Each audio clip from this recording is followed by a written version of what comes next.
this is Antoine with another episode of Out and Up, where we encourage young athletes to achieve their very best outside of the game. And like every show, we're blessed to have another awesome guest. And y'all know how I do. I'm going to go ahead and let him introduce himself. I'm Devrinn Paul. Coach DP is what everybody calls me. Head coach at Rose-Hulman Institute of Technology women's basketball program. Thank you, Coach Paul, for joining us. You ready to get into the questions? Let's get it. All right. So we're going to go right into it. Where are you originally from, born and raised? So I was born in Long Island, New York, Queens to be exact. Raised in Louisville, Kentucky. So my parents moved to Kentucky. My family relocated when I was 10 years old. So from 10 on, I was in the Ville. Okay, all right. And so it's funny. You were in the Ville, Louisville, Kentucky. I'm here in North Carolina, in the area we also call the Ville, in the Fayetteville, North Carolina area. So I guess we both spent some time in the Ville throughout our life. But we're going to go ahead and get into the questions. When did you start participating in sports? I started playing sports at an early age, about 9-10 years old. I actually played football and basketball. So I started relatively early. My dad wanted me to be involved in things outside of school. So he put me in sports at the local community center. And he just said, listen, every sport that's here, you're going to play. So I started out playing football, basketball, and baseball. All right. Which sport in your youth did you like the most? I liked basketball the most, but I was a better football player. So I enjoyed football more because I was just a better player. But I always found my way to the basketball court. I don't know how it happened, but every time I went somewhere, the ball just would roll to me, or I just ended up being at the basketball court. Almost 24 hours a day, I was on some type of court or some type of field. All right. Now, did you play all three sports on through like middle school level on to high school? Did you play all three sports? I did not. I stopped playing baseball because it was getting a little boring for me. So about middle school, I didn't play baseball 7th grade. I actually started playing basketball competitively. 7th grade, I got cut from the 7th grade team. Then I started taking it serious, and I just kept playing from then on till I graduated high school. And I always played football. I mean, I played football since I could remember. I just never had stopped. So football was something that, my family took very serious, and my dad was all about that. Wasn't really a basketball family at the beginning. So basketball was something new for my parents, but football was something that they loved. And that Friday night game, boy, you couldn't get enough of it. All right. What positions did you play in both sports? In football, I played defensive back. I played wide receiver, slot receiver. Pretty much I just stayed on the field. A funny story is my dad took me to the football field at the community center when I was 10 years old. And that's because I said I wanted to play football. So we got to the field and I looked out there and the coach was my baseball coach.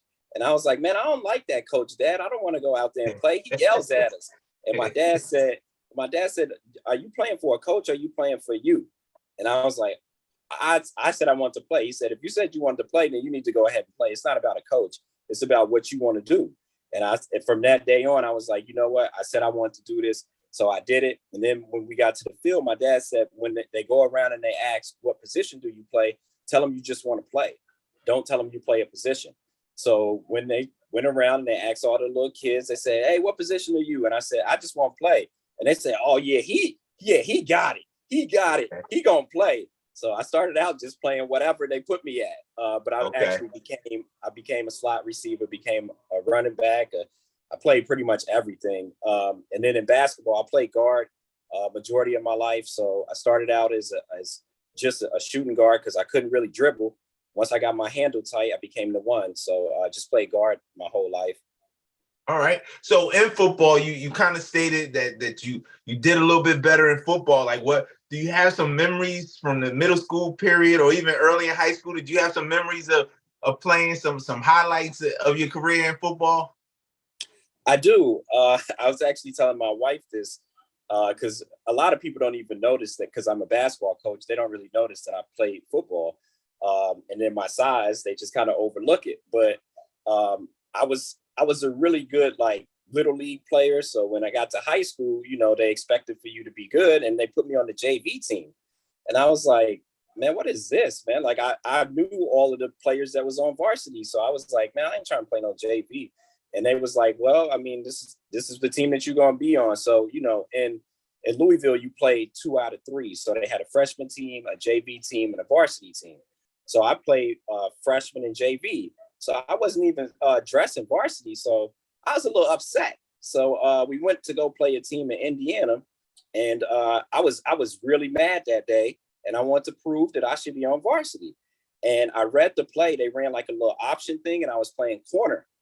And I said, I'm not even going to go for the quarterback. I just went straight for the running back. And I hit him so hard his helmet came off. And I picked the ball up and ran it in for a touchdown. And they said, oh, no, you on varsity. Wow. Wow. It's funny how we have those opportunities. Like you were determined and you knew within yourself that you had the ability to play on the next level. And so right place, right time, just having the intelligence and obviously at a young age, being a student of the game, you were able to read the play and make a play to put you in a position to play varsity. So that's an awesome story. And I want to go back to basketball. You touched on it with basketball, and you talked about early on what grade level, what age was it that you said that you got cut from basketball? I was in 7th grade. I'll never forget it. I had been hooping. You know how you hoop with your friends. You were outside playing like pickup and stuff. So I'm thinking I'm nice. Like, I'm like, man, in the neighborhood, like, I'm getting after it. And, but I hadn't been underneath a whistle. I hadn't been in an organized setting. So, we went to tryouts and stuff, and they put the little list on the wall. And, I'm in middle school. So, that's like a way you get like cool points when you're on the team. So I go to the wall and I'm like, I don't see my name. I'm like, whoa, like, did I just get cut? So it kind of like, it was like a reality shot. So I went home and my mom, true New Yorker, she was like, are you good? Like, you look like something's wrong. I said, Mommy, I got cut. And she said, so what you gonna do about it? You gonna cry? Like, what you about to do? And I was like, I don't know. She said, you should start training with your uncle. I know he does something with basketball. And at the time, my uncle he's always been involved in basketball. He's always been a coach. He's always been opening up the gym for players to come in and play Friday nights. He used to have like an open gym. And I mean, we've had some really good players like that used to play at the University of Louisville. We had like DeJuan Weed. We had Kevin Garnett when he came on his visit. He came to the gym. I mean, just like a lot of players would come Friday night. It was kind of like something he did to keep people off the streets. So I went in there and I was doing full court layups. I never forget full court layups, like on the side baskets, while the older people were going up and down. In between games, I'd just get my basketball, go full court layups. And that's when I realized.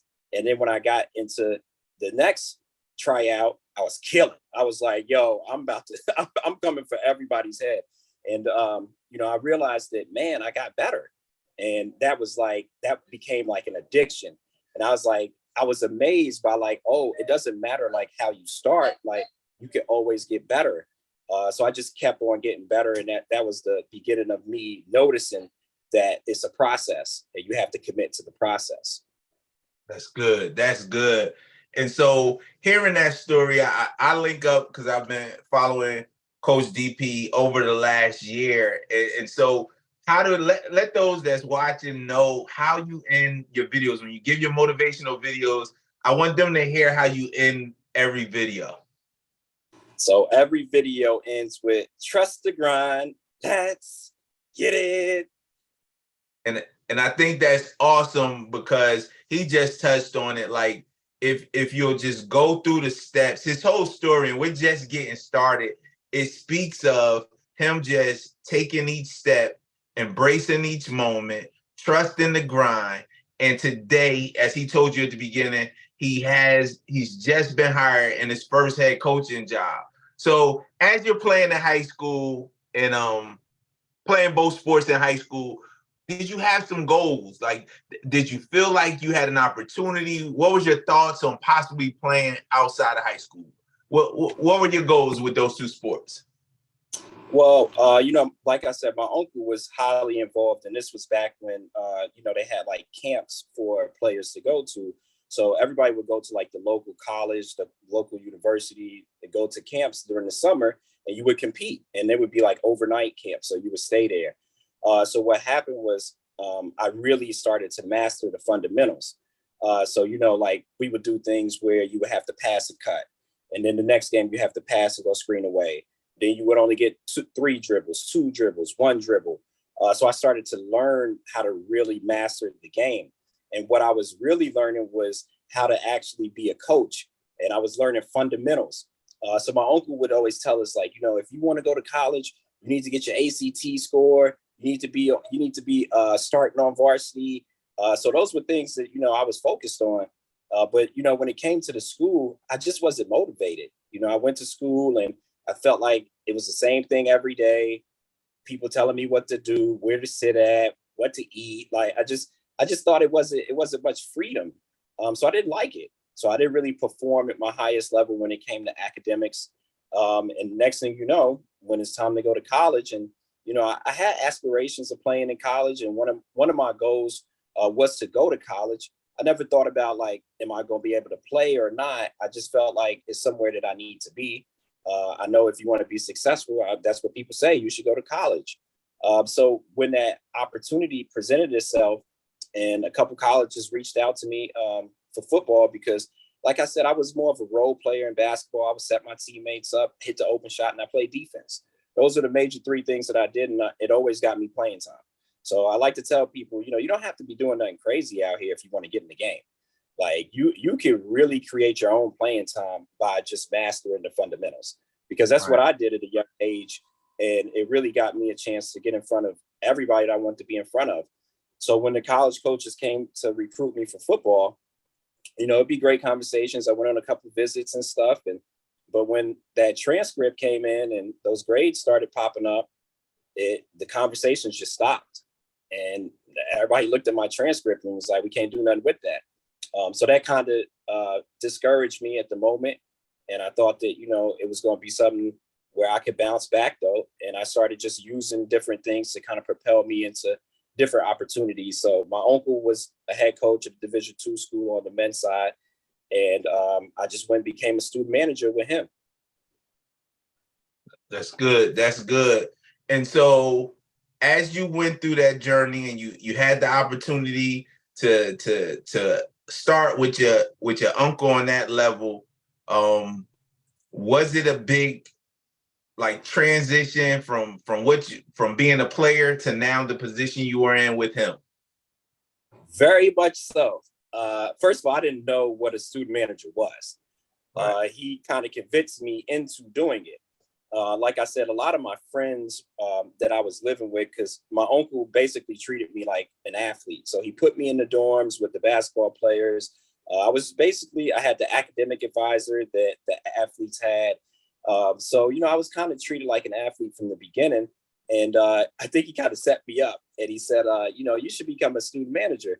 And I was like, I don't even know what that is. He was like, well, you'll be cleaning the court and you'll be washing uniforms. And I was like, whoa, I ain't no manager. I can hoop. And he was like, nah, Dev, not at this level. And I was like, I mean, I'm looking at the players that we play in open gym and stuff all the time. And I'm like, he said, well, then you can work out with them if that's what you want to do. So, even as a student manager, I worked out with all of the players. They wake up at 6 a.m. for conditioning. I went and ran with them. I did everything that they did except for playing the game. A lot of people would say that's crazy, but what it did was I earned everybody's respect.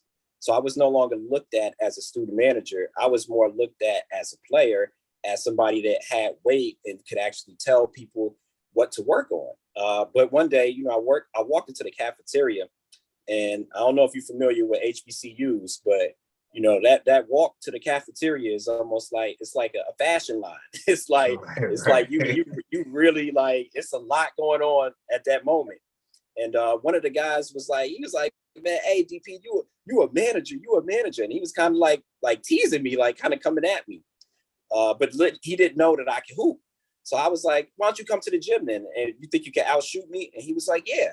I said, let's go to the gym. Now, all of my friends that were hoopers knew what I could do. So they was like pumping it up, amping it up. So we get to the gym.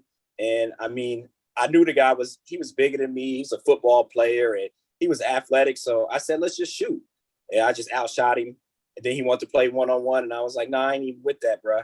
And that's kind of how I earned all my credibility at that moment. Because, HBCU, when it's a competition, everybody comes. So everybody was in the gym, everybody was watching. and just got some more credibility from that, and actually started making it kind of cool to be a student manager. I had a lot of people come behind me and ask me, like, how could I get involved in basketball? What are some of the things that I could do? And people started kind of using that as a pathway. But before I was doing it, nobody really thought that it was cool. And I'm not saying that because it was me. I didn't think it was cool. So I already know what they was thinking. Right, right. So I want to ask you, I want to go back a little bit to just the process and what you went through as far as, like you said, in school, not having the grades to get you to the next level. What do you say to the young athlete that you're able to speak to, or those that may watch this episode? What do you say to them about finding a way to focus on the grades? Because so many young people deal with that, where they have a problem with just focusing on classes and getting the grades that they need. So what do you say to the young person that you talk to today that may have some of the same issues you had with getting work done in school? Yeah, well, Antoine, I had a chance to kind of reflect about that, recently, because now I have 2 master's degrees, an undergraduate degree. I'm a licensed life coach. So, education is very important to me. But what I learned is it's not about what you want to do. Sometimes you got to do the things that you have to do in order to get to do the things that you want to do. So I wasn't thinking in that mindset when I was in high school. I was just thinking about right now, what can I do? I don't like this. I don't want to do this.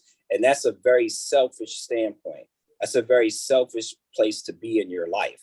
So I tell all of the student athletes that are struggling with different things like that, focus on what you want out of your life and become the person that it takes to get those things. So, for example, if you say, I want a college education, or I want to play a sport in college, well, the grades is going to be a part of that. So now you have to become a better student, not because it's what you want to do, it's because what you have to do in order to get to do what you want to do. And then I also learned that, learning is a tool. When you're able to learn and develop, it now separates you from other people that are in a fixed mindset. Because what happens is you automatically shift your mindset into a growth mindset. And the growth mindset doesn't worry about where you start. It worries about what's the process that it takes to get to where you want to go. So when you start to just adopt that growth mindset, you stop looking at things from I'm not a good student. And you start to look at it as if, how could I become better? And what are the things that I'm doing that are good that maybe I could build on to get me to become great? That's good. That's good. Great information. I just want to ask, as you went on to do what you were doing with your uncle at the first school, did you begin as you're helping and training others? Did you at any point ever gain a feeling of, I would love to be back on the court in a game situation? I actually didn't. I got a lot of fulfillment from helping other people. And I used to hoop, in open gyms and stuff like that. But I also seen the pressure that these guys had to deal with when they got into a game, and the different things that they had coming at them from different angles, from just being a student athlete. And I didn't want those problems, to be honest. So I didn't really get that itch, but I did get the itch on the football field. I definitely did get that itch on the football field. And I reached out to some of the coaches, and they actually had asked me, they was like, hey, why don't you come walk on the football team? So I actually went out there for a couple practices, and I seen the size of everybody, and I seen the speed of everybody. And I said, that itch had left. And I was like, nah, I'm gonna go ahead. And that kind of put me in the perspective of, nah, you probably need to stick with this manager thing and see what you can do with that. Gotcha. So I want to ask, just from the standpoint of a coach, we have so many athletes that come on and talk about their process and choosing a school that they're going to. But when speaking to young people, whether it was in between coaching or just at any point, if you're ever able to mentor a young person, like, what are some things that young person that's looking to move on and play on the next level and have that opportunity, what are some things they should look for in choosing a school to continue their career? Yeah, I mean, I have this conversation a lot, especially now that I'm recruiting my own players for my own program. But major thing is to really sit down and identify, what are things that are very important to you. So right now, and I literally tell them, you need to write it down, because sometimes we'll think, oh, I know what it is, and it's in my head. But when it's in your head and it's boggled down by other thoughts that come in your head, so you may not think about it when you hop on that phone with that college coach. You may not be thinking about exactly what's in your head. So write it down. That's the first thing. Get a pen and a piece of paper and sit there and think about what's important to you. And I think the major things that a student athlete should look for is the support. What type of academic support do they have at that university? Because you are going to have some bad days. You are going to go through some different things, and you're going to have somebody that you can lean on, somebody that you can trust to help you with your schoolwork. The next thing is support on the basketball side or the sports side. Not just having a relationship with a coach just because they recruited you. A lot of times, and I've been at different levels, a lot of times coaches will recruit players for what they can do, but when they get on campus, they are now not your recruiter. They are now your active coach. So it shifts real quick. And some student athletes, they struggle to adjust with that or adapt to that. So understanding the coaching staff that you're with, you really need to understand that, because you're going to be with them more than you around your parents, more than you around your friends. And I see a lot of people that go to, big name universities, and then they get there and you may have a great looking gym. You may have a great facility, but if you don't like the people that you're playing for, you're going to end up in that transfer portal, and you're going to have to be going out and looking for another opportunity. So, really, like, while they're recruiting you, you also recruit them. You also interview them. You ask them the questions. You ask them, hey, coach, on a bad day, how do you come into practice? A coach will tell you, sometimes I come in extra aggressive. That's going to let you know what you are in for, and really being sensitive to those things that the coaches are telling you, right? And then the next thing is identifying the areas that you would like to be in. A lot of times, maybe you want to go to a huge university. But most of the time when you're in a huge university, they're in the middle of nowhere. So if you're okay with living next to a cornfield with cows and stuff, then that's fine. But if you're coming from a major city and next thing you know, you get dropped off and there ain't nobody to look like you, it ain't nothing to do that you used to doing, you're probably not going to last. So identifying those things, and those are just a few things, but really, I think the major thing is identifying the areas that you want to be in, identifying the coaching staff that you would like to play for, identifying the style of play. Another thing, if you're an up and down, faster paced player, or, if you're playing football and a certain offense that you like to run, and you talk to the coach and they are totally against that, they're not going to change their philosophy just for you. So you need to be aware of that, and you need to understand what type of adjustments that they are willing to make and what are some of the things that they're not willing to make. Also looking to see, how long has the coaching staff been there? Because you could commit to one staff, they get let go, and now you're looking for a whole nother opportunity. So there's a lot of moving pieces in that recruiting part. But those are some of the major things that I tell student athletes to look for, as well as the major, of course, that they want to major in when it comes to academics. That's good. That's good. And so one thing I want to touch real quick, and I just believe all this is a part of encouraging that young athlete. You talked about the struggles with grades, but then you had a turnaround story as you got into college. You made a turnaround when it came to grades. What was it that helped you turn around, as far as from the academic end once you got onto the college level? What were some of the things that helped to motivate you to make some changes? That's a great question, Antoine. One of the major things was I seen it as a second opportunity. I changed my perspective. I stopped thinking I was one dimensional. It's like getting a player that only wants to go right. Well, what you gonna do when they cut off your right side? Your whole game gonna be shot? You don't want that. And that's what I was thinking. So what you gonna do when you're not playing sports? Your whole life gonna be shot? You don't want that. So I said, I'm gonna focus on something else. And I took all of the skill sets that I learned from the sport and I applied those into academics. But one of the things that really helped me was my relationship with God. I prayed. I said, Lord, if you help me get into a school, I'm going to do things different. I'm not going to do things the way that I did them before, because obviously that didn't work. But that takes self-evaluation. A lot of people are not willing to self-evaluate and look at your own ways and look at what's working, look at what's not working. And just because it's not working doesn't mean that it's a bad thing. It actually helps you to identify and close the gap. And that's what I tell all my student athletes. Focus on the gaps in your life and start to close them. And it could be small wins. It doesn't have to be nothing crazy. I started out with, when I first got to college, I said, you know what? I'm going to learn how to study. I'm going to just learn I had never studied. I had never picked the book up, wanted to go study for a class. That was foreign to me. So I used the resources that were given to me. We had to go to study hall since I was a student manager with basketball. You had a mandatory 8 hours of study hall as a freshman. So in study hall, they had a tutor. So I grabbed the tutor and I'm like, hey, I whispered, hey, can you help me learn how to study? And she said, sure. And that was the first step. And that was a small win for me. But once I learned that even studying, if you learn how to do it, you start to get better. And as soon as you start to get better, it's like fuel. It's like energy coming into your body. And once you get that energy, you start getting confidence. See, confidence is something that you build. It's not something that just gets poured into you. You have to build self-confidence. And it comes from you doing the things that you said that you were going to do. So I said, you know what? I'm going to be a better student.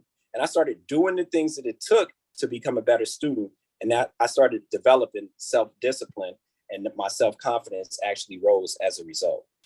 That's good. That's good. So now, after spending some time at Kentucky State, go ahead and tell us about your journey from there. Just in your next couple of coaching opportunities, you were able to go on to have positions at two awesome D1 schools in Louisville and Cincinnati. So let's tell us a little bit about that journey and how those opportunities came about. Man, relationships. Relationships. When I was at Kentucky State, it's a smaller school. So, women's basketball and men's basketball, sometimes we would travel together. Our staffs were very close. So I got real cool with the head coach at the time on the women's side, which was Michelle Clark-Hurd. So Michelle went on, and she was a phenomenal coach. She turned that program around. When she got there, they hadn't won a game. Like, I'm talking about like 0-28, whatever it was. By the time she left, they had won 22 games, won the conference. She was just a phenomenal coach. So, I kind of clinged on to her because I was trying to figure out, what is she doing? So, we got real cool, and she became an assistant coach at University of Louisville. So when she got that job, we just stayed in contact. I made sure, I stayed consistent with texting her and calling her and just picking her brain. Next thing you know, I knew I wanted to go to grad school. My family lived in Louisville, so I knew I could stay at home and I could get another degree. And I reached out to her and I asked her, hey, is there anything I could do with the basketball team? See, a lot of times people reach out for positions. I didn't reach out for a position. I reached out for an opportunity, and with that opportunity came a position. I didn't even know what a graduate assistant coach was. I had no idea what that was. So she said, yeah, you can start out as a manager here. So I went back to just working my way up. I went and met the head coach, Jeff Walls, walked into his office, and I had on the tie, and I was, dressed to impress. And he said, man, take that off. I don't like ties. You're not going to be wearing no ties. So, we got real cool, and we just built a relationship. And next thing you know, my first year, a lot of people don't know this, I did not get $1 from women's basketball. I just paid my way to go to school. The next year, because I was consistent and I did all of the things that nobody else wanted to do, and I was always there, just being reliable sometimes is a secret skill. So next thing you know, second year, they paid for school. So I did that for 2 years. I got my master's degree in higher education and human resources, graduated from there, went and got like a job at a hospital. And next thing you know, I got a call and I went to go work out a player, and the opportunity was presented to me to become the video coordinator at the University of Louisville. So I bumped up, and that was my first paid position. It was a great position. I mean, I learned tons from the video standpoint, scouting standpoint. I learned what to do, what not to do, player personnel, analytics, all of these different things I was learning in that position. And that was developing me to become an assistant coach, which I did not know. I was actually walking up the stairwell one day after training a player, and one of my close friends, who's now on the staff at University of Louisville, she's also an assistant there. She said, "Hey, have you ever thought about coaching?" And I was like, "No, I'm not really a coach like that. I just like to help the girls with their development." And she said, "But they really listen to you. I think you should think about it." And next thing I was in charge of getting practice players to go against the girls. So we would get guys to practice against our female players. And that was my job, to go out and recruit guys that were in school, that were graduate students or undergraduate students, to participate against the girls. And one of the practice players that I got was originally from Huntington, West Virginia. And he was in law school. And we just got real cool, and we developed another relationship.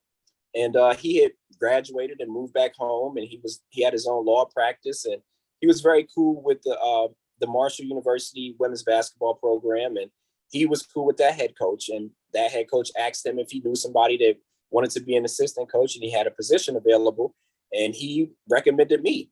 And Wow. that's how I got the job at Marshall University in Huntington, West Virginia. As that was my first assistant coaching job. That's good. That's good. So now having this opportunity to be an assistant, I know you've shown already. It's kind of hard to ask this question. You've shown already that you truly embrace every level and every opportunity to continue to grow. But at this point, now seeing where you've come from being a student manager to now being an assistant at a D1 school, is the wheel starting to go, and you're starting to kind of build the dream or the thoughts of becoming a head coach now? Yeah, I mean, I definitely started to kind of see myself in a different light.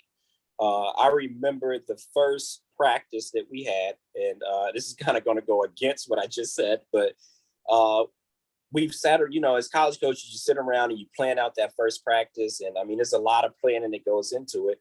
So we had our practice plans together, and everything was in line. And we start the practice off, and I forgot everything. I mean, I didn't know what to do. I froze up. Like I literally froze up on the court. The girls were looking at me, and I just went back to a drill like I knew. And at that moment, I was like, whoa, like, is this for me? Like, I kind of like, I had started having like second thoughts. And I reached out to one of my coaching mentors, Sam Purcell, who's now the head coach at Mississippi State. And Sam, he told me, he's like, bro, you're going to have plenty of moments like that. He was like, man, I done called the timeout one time as an assistant coach, and we didn't have no timeouts, and that cost us the game. And I'm thinking to myself, well, at least I ain't do that. Right. So that kind of like, it kind of took that pressure off of me, because I felt like I was putting pressure on myself. And it's hard to perform at your highest level when you start putting pressure on yourself. So I started just living in the moment, and I started just being grateful for the opportunity. But one day, I had a kid on campus, and it was like one of those, people reach out all the time and they want to visit the campus, and it was an unofficial visit. And the parent was with me, and my head coach wasn't around. He was out of town at that time. So I was kind of just leading the visit on my own and not thinking about it. And we got into the film room, and I was walking them through, different clips of how our offenses ran and stuff like that. And the dad said, man, you're going to be a head coach one day. And that just kind of like stuck with me. And I was like, man, I am going to be a head coach. So that's kind of what really like started it. When I started hearing other people say it, it kind of made me start thinking, maybe this is something that you should really look into. Maybe you really should double down on this. And that's really when I started kind of getting those thoughts, and I started thinking about, one day it'd be nice to have my own program. That's good. That's good. So just tell us real quick, how did you end up transitioning or the time frame to then ending up last year you were with Cincinnati. Let's just talk about that process, and then we kind of just lead to the opportunity that you've been blessed to receive now in your first head coaching job. Yeah, so after the opportunity at Marshall, I stepped away from college coaching for about 6 years. 5 of those years, me and my wife, we ran our own basketball training business. My wife actually started the business. It started from a conversation. We was just talking about, player development. My wife is a hooper, like she a hooper. She about to be in the Hall of Fame at Assumption University. She gets inducted October 22nd. Okay. So she the hooper, I'm the coach. uh, Okay. so so we was talking about, doing some training and stuff, and my wife just started doing it. So I looked up and she had clients, she had the gym on Tuesdays and Thursdays. So, I'm looking in the mirror, I'm like, hey, I need to do something because she's actually doing what we said we was gonna do. So that's when I said, you know what, I'm gonna go all in with this training business. And I picked up and moved to New York. My mother-in-law was gracious enough to let us kind of live in the backyard. We built a like an apartment type unit back there, and we built a full court in the backyard. So we did our training at home. And we did that for 5 years, and we built that program up, and I became a certified educator within that process. And then next thing you know, I kind of got that itch again. So we relocated to Greensboro, North Carolina, just to get out of New York and get out of the hustle and bustle. And next thing you know, Michelle Clark Hurd, who was the same connection at University of Louisville, was the head coach at University of Cincinnati. And she reached out to me and voiced that she would like for me to look into the opportunity to become an assistant coach with her. So I took that opportunity and we packed up and we moved to Cincinnati, Ohio. And we did that for a season, and it was a great opportunity. I mean, the facilities was top notch, back into recruiting top notch talent, getting back onto the court, getting back onto that sideline. It was a great feeling. And, it just kind of motivated me to see what's next. What can I do after this? And I learned tons from Michelle Clark Hurd. I mean, just leadership in general, man. I mean, I've learned so many things from her. She's really taken me underneath her wing and kind of showing me the ropes and showing me different things to avoid and different things to really dive into. And, one of the biggest things that she talked about was relationships. So I had a relationship with a coach, a Division III coach by the name of Jason Pruitt. And Jason was one of my contacts. So I reached out to him after my opportunity at University of Cincinnati, and I asked him, what's it like at that D3 level, man? What you doing? What you got going on? And he broke it down to me and told me all of the things that it had to offer. And he said, at the end of the conversation, he ended it and he said, man, hey, just reach out to this athletic director, pick her brain, get to know her, build a relationship. So, I'm a follow-up type of guy. I'm always like, if somebody tells me to call somebody, I call them. I'm the one I go to the little side gyms and I look for people. Like I'm the one, I'm really out there. A lot of people talk about it, but I'm really out there. So I reached out to her and we had a conversation, and I had no idea that she had a job opening there. I just was trying to pick her brain. And next thing you know, at the end of the conversation, she said that she had an opportunity to become a head coach there. And I put the application in and went through the process. And, she called me within the next day after I left campus, and it was a done deal. And, I'm excited about this opportunity because, it's really genuinely a place where student athletes are student athletes, where academics is first. We're the top engineering school in the country. Excuse me. But, there's major things. The facilities are amazing. We have a football team, tons of sports. It's just a place where everybody can be themselves in a community where people can grow. So that's my opportunity that I have right now. So I'm in the process of building a program. My wife is on staff, so we're excited that we get to work together. But this is what we put on our vision board. And I encourage anybody, like if you have something that you want to do, write out the vision, make it simple, put it up somewhere where you can see it every day, where you can touch it, where you can feel it. We had a vision to become debt free, and we paid off over $200,000 worth of debt, and now we have no debt. I have not one. I don't owe nobody nothing. So that helps you to be able to move on to different opportunities. Sometimes financially, we're not able to do the things that we want to do because we're not free. And when you in debt, you a slave. You a slave to MasterCard, to Visa, to all of these different things, student loans. You a slave, and you can't get to what God got for you because you got shackles on, you got chains on your feet. So you got to get those chains off. So, we focused on that throughout this process. And, that was one of the major things that propelled us to move from New York. We just felt like we was just going in a circle, just working, grinding. spending money, not really having a plan. And once we got that game plan and we started following the biblical principles that it takes to be financially free, our life really changed, man. And now we're able to bless other people. That's good. It's so awesome hearing that story. And I just want to ask, with all the different hats that you wear, I know first and foremost you're a husband and a father, but how do you balance everything, the coaching, from speaking to coaching and everything that you do, as a life coach? How do you balance all the different hats that you wear? Man, you're right. It is a lot. But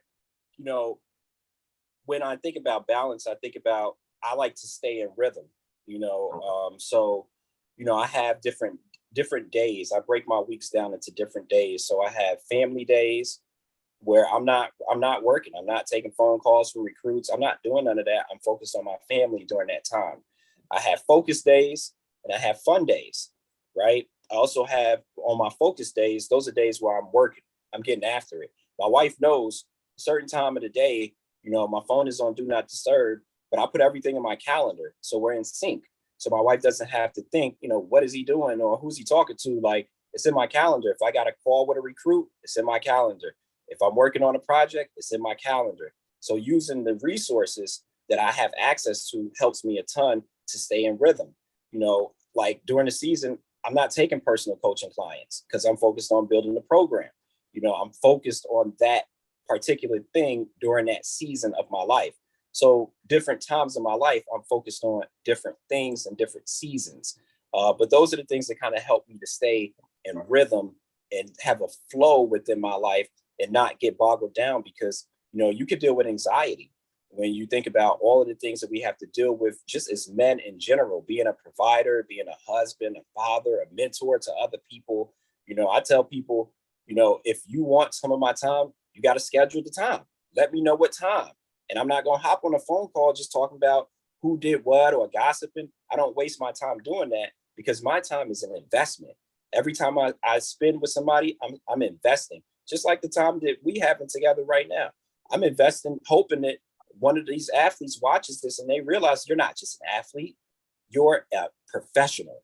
Once you put in a certain number of hours doing something that you love to do, you now become a professional. And a lot of people think it's just about playing pro. No, you became a professional. So now you go choose what field you want to be in as a professional. And you are in the driver's seat. Don't let the sport use you. You use the sport. That's good. Great information that you've provided for those, again, like you said, that will have an opportunity to see this episode. I truly appreciate it. In your new position, what are some of the goals that you've set, for this first season? I know you've had to, you get the position and there's no time is waiting for you. You had to get right at it as far as doing the job, preparing your staff, getting recruits and everything like that. But what are some of your goals that you set for this first season?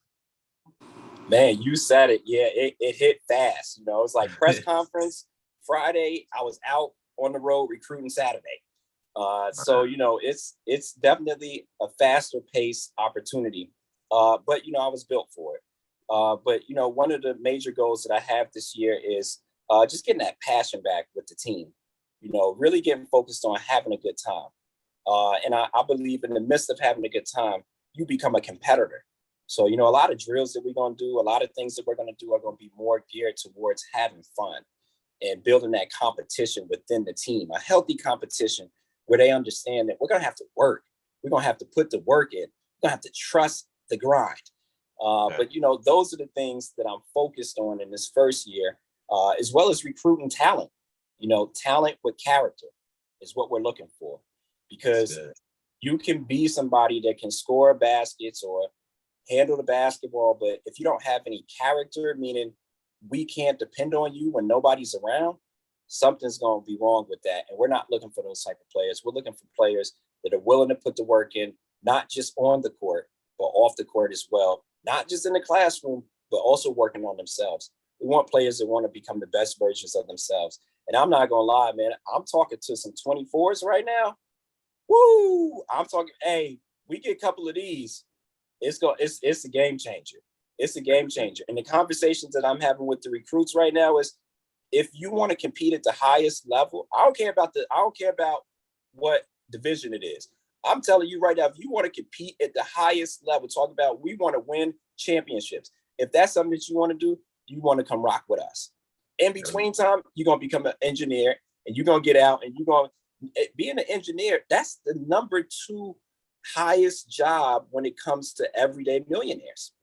Wow. So, these are opportunities that, I didn't know about when I was coming up. I didn't know anything about what everyday millionaires did for a living. I thought millionaires were people that were driving big cars, big fancy cars, and making a bunch of money. I didn't know what your net worth meant or any of that stuff. And these are things that our student athletes are going to be learning about. That's good. And so I just want to ask, let's kind of sum up your story.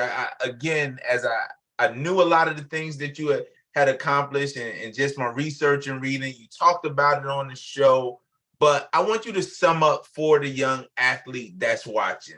They may have caught pieces, they didn't catch the whole story. You have truly been an example of embracing the grind and trusting the grind and going step by step and learning something on every level. What do you say to kind of sum up your story? What do you say to the young person about getting from point A, whether it's playing on the next level or even going on to a career of coaching? What are some of the things that you tell a young person about trusting every level and really growing and learning from every level? Yeah, I tell all my student athletes, it's not about where you start. Don't get caught up about where you start. Worry about what it takes to develop into the person that you want to be. Take it one day at a time. Get those small wins. Calculate the small wins on your journey. Every opportunity leads to another opportunity. So how you show up today affects your tomorrow. If you show up with a bad attitude today, you're probably not going to get the results that you want tomorrow. You show up positive today, you show up encouraging other people today, you're probably going to get better results tomorrow. So no matter where you start, you can always get better. That's what I tell all my student athletes. I started out as a student manager. I was washing floors and cleaning backboards. And now I'm a head coach of my own program where I get to work with my wife. I get to do something that I love to do, debt-free, as a dream of mine. I get to walk in reality. My dreams have now become reality from the work that I put in. If you keep God first, you trust the grind, you believe in yourself, you can accomplish anything that you want to do. Don't just look at me. Get after it today. Thank you, Coach DP. You've encouraged me. I know you're the message that you gave us today, and just your story will encourage those young athletes that have an opportunity to watch. And so I want to get into these last 2 questions I ask every show. For the young athlete watching, how important is it to keep themselves or have positive people in their circle? Let them know how important it is to keep positive people in their circle. Well, I'm big on personal development. Like that's one of my major things. And one of the people that I've kind of coined as one of my mentors is this guy by the name of Jim Rohn. He's a older white male, but Speaker, yes. He spoke one time, and I listened to all his YouTubes, and he told me, and I'm saying me because he was talking to me. He said, DP, you are a sum of the 5 closest people around you. So if you're hanging around people that are successful, you will end up being successful. If you're hanging around people that are losers and you're the best, you're the cream of the crop, you need to get better friends. So I encourage all student athletes to take some inventory of the people that you're hanging around. Are they an asset? Meaning, are they adding value into your life? Or are they a liability? Meaning, are they taking things from you? Are they taking your energy? Are they taking your drive? If every time you hop on that phone with that person, you feel drained, you feel like you can't do nothing, you need to get rid of that person. You need to replace them with somebody that's pouring positive things into your life. Because what's really happening is your relationships are going to propel you into your destination. So you got to be very, very careful of who you surround yourself with and who you allow to speak into your life as well. Because sometimes we'll get coaches or we'll get people that are around us and they may be saying negative things to you as well. You need to get rid of them as well. You need positive people around you that can speak positive things into your life and help you to identify the gaps. Don't run from criticism, though. Don't run from them helping you to identify, hey, you waking up a little later, man. If you got up a little earlier, look at all the things that you could accomplish. Those are the people that you want to surround yourself with. So really taking that inventory of people around you is very important. That's good. That's good. And the final question we ask every show, who or what is it that inspires you in life? Man, my parents, my dad is originally from Haiti. He moved here when he was in high school, learned a new language, started working, and has always provided for us as a family. We never wanted for anything. He came to every game, worked 2 jobs in the meantime. I don't even know how he did it, to be honest. My mother had me at the age of 17 years old. She was in high school, and she had to kind of stop some things that she was doing in her life to raise us. I'm one of 4. And, the sacrifices that they made for us at a young age and the vision that they had for us, it really panned out. And sometimes my mom would say, I had to step away from school so I could raise you. And I tell her, don't worry about it. You can have one of my degrees, mommy. I got enough of them. You can have one of mine. I'll give them to you. Right. That's good. That's good. Well, Coach DP, we appreciate you joining us. We appreciate all the information that you've given us. I can promise you got me motivated. When we get off of this interview, I'm ready to get it. I'm ready to continue trusting the grind. But we just appreciate the awesome work that you're doing. And I'm hoping the young people that will see this show, there's going to be some young lady ballers out there looking for schools to go to over the next couple of years. These are the kind of coaches that I encourage young people to go. People that are not only going to pour into what you can do on the court, but they're going to pour into your life. You're going to have something to offer the world outside of just being an athlete. So, Coach DP, keep doing what you're doing. I'm inspired by what you're doing, and I'm just looking forward, praying and hoping for the best for you, not only this year as you go into your new job, but your career going forward. So appreciate you, sir, for joining us. I appreciate you for having me. I think a lot of times these type of conversations are the conversations that I really look forward to. Just 2 genuine men having a conversation where we're helping one another and we're helping somebody in the process. So I love what you do. I love what you got going. Anytime I can help, I'm a resource to you. Just let me know. I'll make myself available. Thank you. Thank you once again. So you all know, I say it every show, it is good to be great in the sport that you're playing, but it's even better to be great in life. Please take this information, share this episode when you see it. Please do not deprive those that you know of hearing the awesome information that Coach DP gave us on this show. But I challenge you to continue joining us as we go out and up. Thank you. We'll see you next episode.